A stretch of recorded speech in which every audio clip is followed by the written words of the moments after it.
So, the first official day of spring was a couple of days ago, and as the snow melts, I spend a great deal of time hopping over puddles and mini creeks on my daily walk to school.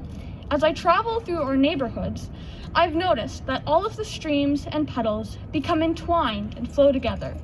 Then these in turn run into the river, which then eventually winds its way through the land into the lakes and oceans. This has reminded me that everything is connected. We are connected to the environment, to the climate. We are connected to each other, and we are connected to the land.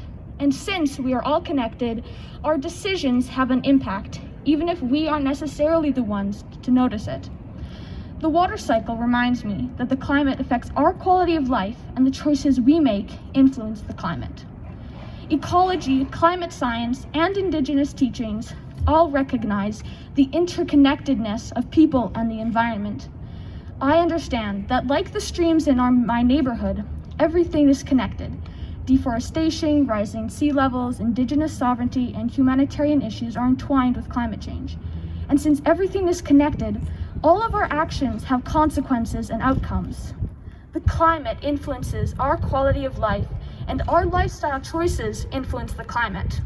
Buying mangoes, peaches, and avocados in Canada during the winter is a delicious treat, but that means that these exotic fruits have been shipped, trucked, or flown across the world, emitting CO2 gases.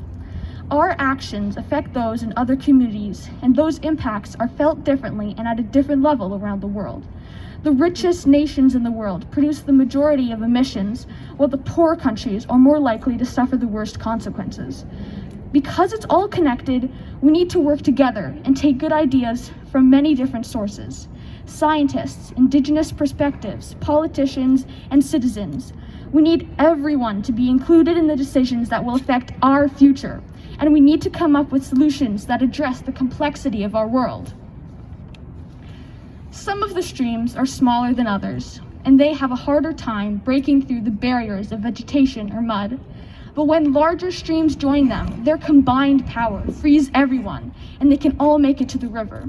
When I see this, I envision wealthier, larger nations helping marginalized people, communities, and countries.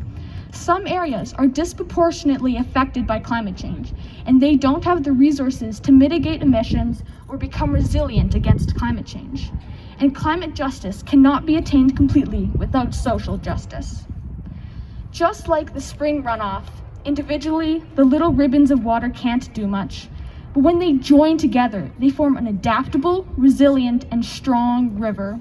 If the whole world joins together and works together, just like the river, we can erode the root of rising temperatures, increasingly violent fires and storms, loss of biodiversity, and we can carve a new path, a path where everyone has the same opportunities, the same protection, where promises are honored, land is protected. We can create a path where future generations don't have to worry about climate change and the effect it will have on their life and home.